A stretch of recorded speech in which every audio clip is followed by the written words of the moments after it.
Coming up on this week's edition of YCN Vermont Wrap, we'll take a look at a few of the week's top news stories. We'll also talk state budget with Rob Roper, the president of the Ethan Allen Institute. He'll be joining us from Montpelier. And we'll play Progressive Potpourri. This week, I'll share a few thoughts on what progressivism has done to public safety and criminal justice here in the Green Mountain State. Suffice it to say, this week's topic is one that has got me wondering if it's more appropriate to throw up or throw out not only the judges, but also the court managers of this state. I'm Keith Hansen. YCN Vermont Wrap is next. You're watching H&I on WYCI. Your home for heroes that are unstoppable. Icons that are unforgettable. Fascinating. I'm Captain James T. Kirk. Local programs that are unbelievable. The Kearsarge Chronicle, the Who, What, Where, and When show, and YCN specials. You can find them all here on WYCI.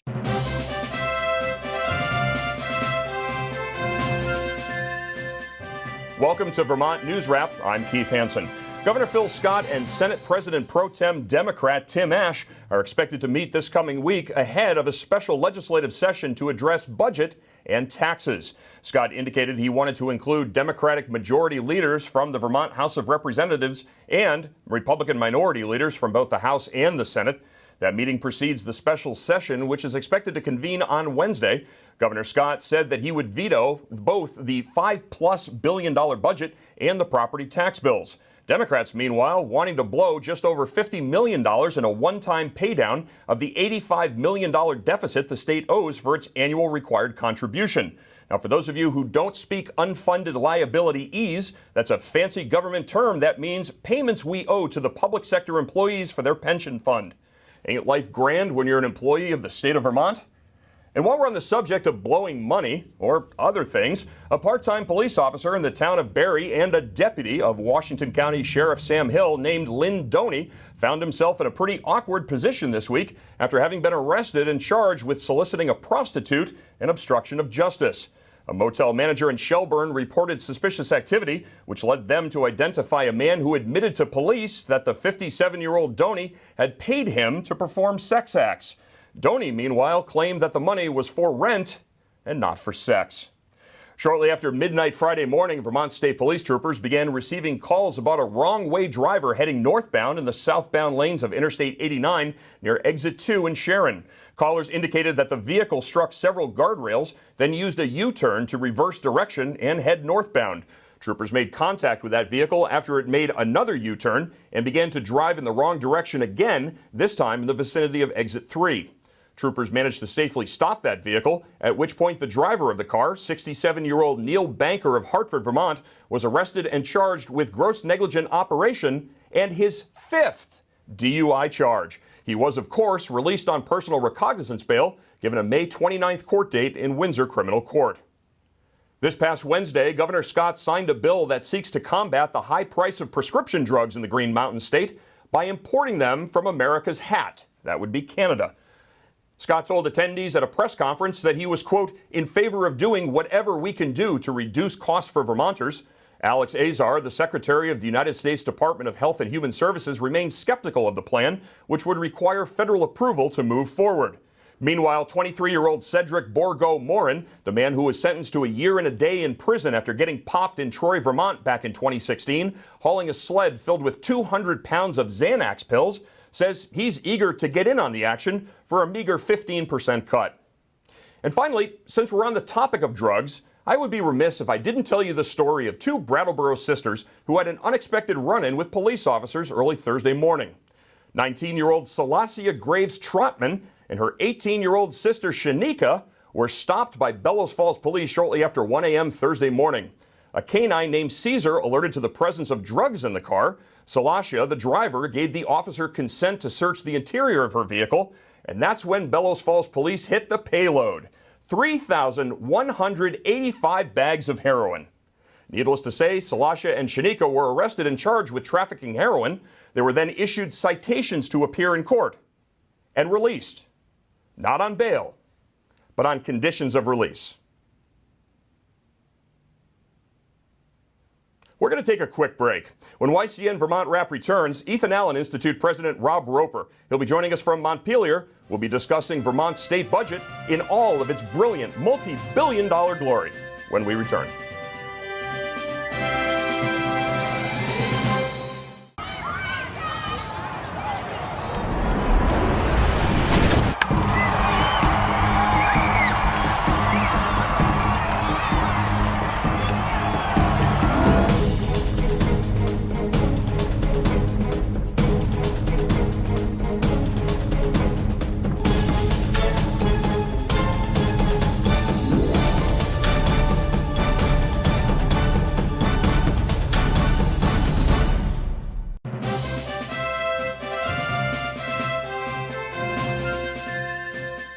Welcome back to YCN Vermont Wrap. I'm Keith Hansen.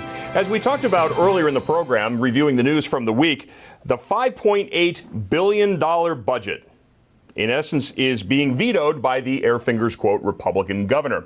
Joining me from Montpelier is the president of the Ethan Allen Institute, Rob Roper. Rob, thanks so much for being a part of the program this week. Hi, Keith. Great to be here. All right. So a $5.8 billion budget for a state with 623,000-ish residents. A little bloated for you? Well, we think so. Yes, it's we spend a lot per capita in this state, and there's certainly room for that budget to shrink and still be able to deliver the services necessary. Now, out of $5.8 billion, and I haven't done the math to figure out, basically how much per citizen, but where is all of this money going? And who's benefiting from this? Well, where's all the money from the $5.8 billion budget going? Well, most of it's going towards education. And that's sort of a sticking point with the governor vetoing the budget is we spend a lot of money on our K through 12 schools, even though our student population has decreased by about 25,000 students over the past 20 years. Right now, what the budget is about, we're going to raise property taxes to pay for education by 2.6 cents. 2.5 cents for residential people, 5.5 cents for non-residential properties. That's about a $34 million property tax increase for a school system that's shrinking. It just doesn't make any sense. Now, earlier in the week, it was reported via the Associated Press that Scott was seeking to, and I want to quote this here. He was looking to use $58 million. This is a quote from the Associated Press. Earlier this month, Scott proposed an education funding proposal that would use $58 million in one-time money to avoid a tax rate increase, but legislative leaders say this is fiscally irresponsible. That $58 million, where does that come from? Well, this is revenue that we didn't expect to have in this budget cycle. It's revenue that's income tax revenue that has come in higher than expected. There was some settlement money with the tobacco companies that was, I think, $40 million that has come in that was unexpected. So the state has, I think it's about $60 million worth of money that they can spend. The question is, where are they going to spend it? The governor wants to use this as one-time money to cover a gap in the education fund, and the Democratic leadership wants to use it to pay down teachers' pensions and state employee pensions. So both of them actually have a pretty good case to make. Both the Democrats' desire to pay down pensions is fiscally responsible, and that's a ticking time bomb that needs to be addressed. The governor saying that we should not be raising property taxes to pay for education is also correct. So this is the conflict that we're seeing with the legislature coming back in a few days for a special session. And last week we talked about the approximately $85 million gap in the unfunded pension liabilities for teachers and state employees. I guess as far as that concerned, does the educational system in the state of Vermont need an uptick of $58 million? Or do we have to start worrying about the money that's already owed, which, again, as we identified last week, there's no viable way outside of taxation that the state of Vermont has to raise that revenue and to pay down that debt? Well, and here is where my sympathies lie a little bit with the Democratic leadership, because we have this one-time money that we didn't expect to get. It's sitting there, and this is an opportunity to pay down some of the teachers' pensions, which is a fiscally responsible move to make. The governor, however, is correct. We should not be increasing taxes by $34 million to pay for an education system that is educating about 1,000 fewer students every year for the past 20 years, and that trend only looks like it's going to continue. So we do need education finance reform, and we need it in some way so we no longer have to be raising property taxes. Hopefully, the governor sees in his plan the ability to save about $300 million over the next few years. Some of the projections have been challenged, and it may be only $100 million, but if we can save $100 million on K-12 education, that's a huge chunk of the $1.6 billion education budget we have. How many students, K through 12 students, approximately are there in the Green Mountain State? About 80,000, which is down from about 106,000 20 years ago. You know, and that's consistent with what I've said recently, that Vermont's major export now is no longer cheese and dairy products. It's not lumber. It's not maple syrup. It's children. That there's not a hospitable environment for people to come back and raise families and to start businesses. That this middle class, which, if there's even a middle class left in the state of Vermont, is literally being taxed out of existence. What we're seeing is that third world economy. It's the very poor in service to the very rich.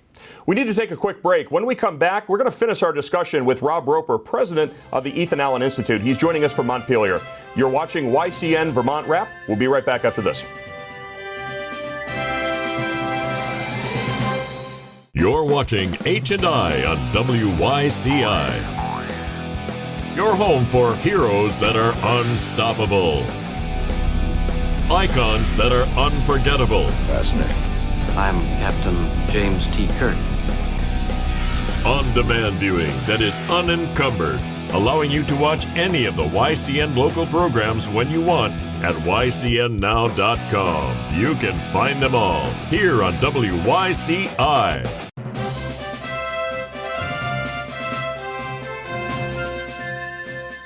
Welcome back to YCN Vermont Wrap. I'm Keith Hansen. Joining me from Montpelier is Rob Roper, the president of the Ethan Allen Institute. Rob, again, thank you so much for joining me. Good to be here. All right. So in your experience, I would say in the past two legislative sessions, what would be the bills that the state of Vermont has passed and signed into law that is really helping to eviscerate the middle class in the state? Well, we have one of the fastest growing gaps between the rich and the poor in the country. If you look at all the states, which seems ironic, being that we're the socialist paradise, everything should be coming together. But really, these policies are creating very wealthy people and very poor people. And the middle class, as you say, is getting squeezed out. They're going to greener pastures where they're allowed to keep some of the money that they make. But it's really a very hostile business environment that is leading to this. If you look at the cost of doing business, the cost of creating jobs, the cost of bringing employees into the system in Vermont, it's exorbitant compared to other states. Just this last session, and this is a subject of the veto, gubernatorial vetoes, is a $15 minimum wage. $15 minimum wage that businesses are going to have to pay for labor here in Vermont. Across the river in New Hampshire, the minimum wage is $7.25. So how can businesses compete when they're dealing with that kind of a labor increase, plus no sales tax for people who go across the river? You're looking at a paid family leave program, which is a $16 million payroll tax that is going to be charged to employees here in the state, most of whom are never going to be able to use this insurance product that's being forced upon them by the state.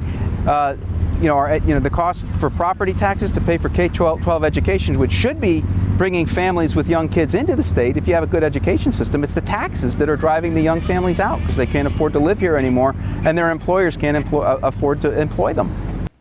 Last week, we talked about Governor Scott signing into law the bathroom bill. And there are associated costs with that as well becoming law. What do you see that costing taxpayers? Yeah, again, if you're a small business in Vermont, the legislature just passed a law, and I think the governor's actually going to sign this one, that's saying that it is illegal to have a single-use men's room and a single-use women's room in a restaurant or a gas station or any place that offers public access to the toilet. And everybody's, oh, well, that's no big deal. There's a cost associated with changing those signs, and there's also a cost associated with enforcing this law. It's now a crime to have a men's sign on a bathroom door if that is, a one person occupancy toilet. That's a cost to a business. It also sends a signal to a business in Vermont that we're going to micromanage what you do down to that finite level. Who wants to operate a business under those circumstances? I think it's very daunting. And also, too, with the signing of Senate Bill 55, that highly contentious draconian gun legislation bill into law.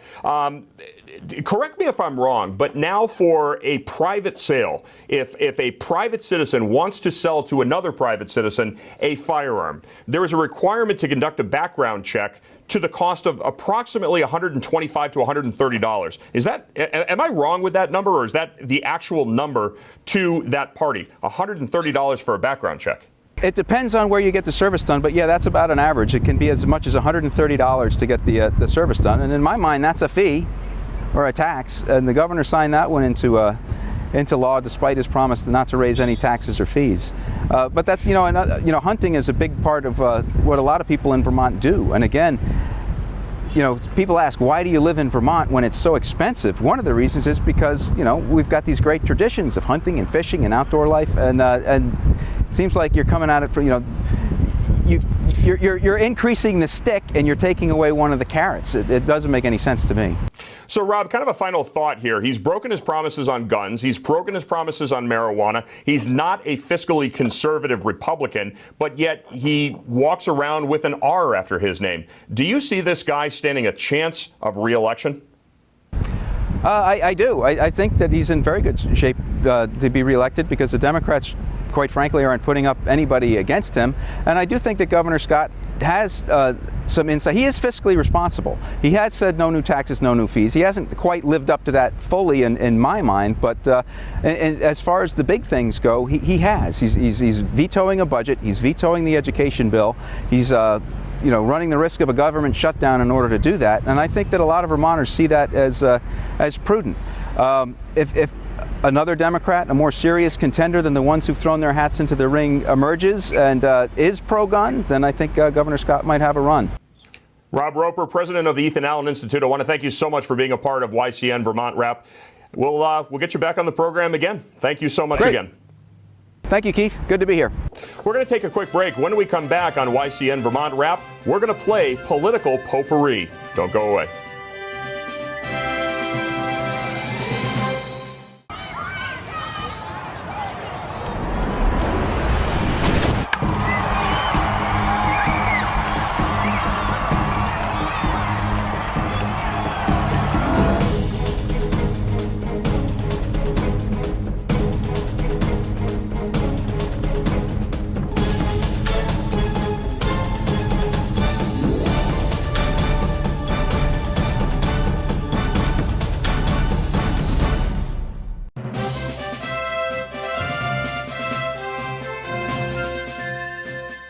Welcome back to YCN Vermont Wrap. I'm Keith Hansen. In preparing the progressive potpourri section for this week, a number of things came up. We're going to talk about budget. We're going to go back and revisit the concept of restorative justice that we had talked about previously. And then Thursday morning, in the town of Bellows Falls, we have two people that gave me all of the material that I need for this week. 19-year-old Solasha Graves Trotman and her 18-year-old sister Shanika. Now, these two rocket scientists decided that, well, you know what? The drug trade is pretty lucrative. So they pack up their car with 3,185 bags of smack. Now, up until this point, the benchmark for stupidity in the lack of bail has been the 956 bags of heroin seizure that occurred several months ago on Interstate 91. That was 956 bags of heroin. Remember, in the state that has an opioid crisis. Well, now that's been blown out of the water. 3,185 bags of heroin. They were arrested, and they were charged with trafficking heroin. And they were kicked loose on citations, notices to appear. Now, I've always joked about this on my radio show, but I really think it's time that I start wrapping my head in duct tape. Because, dear God in heaven, my head is going to explode. What the hell do you have to do in the state of Vermont to actually get held on bail or remanded? Hey, here's a brilliant idea. Let's take people with over 3,000 bags of the very substance that is contributing to the opioid crisis, and we'll just take their good word that they're going to show up for court and their consequences. This is absolute madness. When are we going to start taking crime seriously? Oh, that's right, we're not. Because restorative justice sets people up for this. This past Friday, in Santa Fe, Texas, another school shooting. The day before, Debbie Wasserman Schultz comes out and says the NRA is, well, they're almost a terrorist organization. I would submit to you that the NRA is not the terrorist organization. It's the National Educators Association, the NEA, the brainchildren behind restorative justice. The same concept that's infecting this state. You cannot hold people accountable for their actions because it's too mean and punitive, and these people have lives to live for, and we can't lock them up. Of course you can, because they are contributing to the very problem that your lawmakers are screaming for more money to solve. Yet when they catch the very people that are trafficking, and we're not talking about dealing, we're not talking about some schmo on a street corner slinging $20 bags. We're talking about the people who are supplying the dealers, and you let them go. Now, my forecast is either Salasha or Shaniqua, one or the other, or both, are going to fail to appear in court. Because they're not going to want to be held accountable. Because they're used to being coddled by liberal progressives that want to let everybody walk. You're not accountable for your actions. What does this have to do with school shootings? It all ties in with the concept that when you do not take decisive and punitive action against people who commit crimes, you send a message that the behavior is okay. When you're a child, you learn to do certain things and not to do other things based on positive and negative reinforcing by parents. Now, maybe Salasha and Shaniqua didn't have proper upbringings. I don't know. I don't care. You have two people that were stopped with over 3,000 bags of smack, and you let them walk on their good word. Hey, let's just put faith in the word of these people because, despite the whole 3,000 bags of heroin thing, they're good people at heart. They'll show up. No, they won't. My prediction, Phil Scott, after the shooting in Santa Fe, he's going to go after your shotguns too. We're not going to go after the root of the problem, which is punishing criminals. We're not going to go at the root of the problem, which is teaching children what is acceptable and what is not acceptable behavior in society. We're going to continue to cut criminals free. We're going to continue to coddle criminals in the making. And we're going to take away your right as a law-abiding citizen to defend yourself against the very people that we let go when we catch them committing crimes. I need to go take some aspirin. That's going to do it for this week's edition of YCN Vermont Wrap. We'll catch you next week. Thanks for tuning in.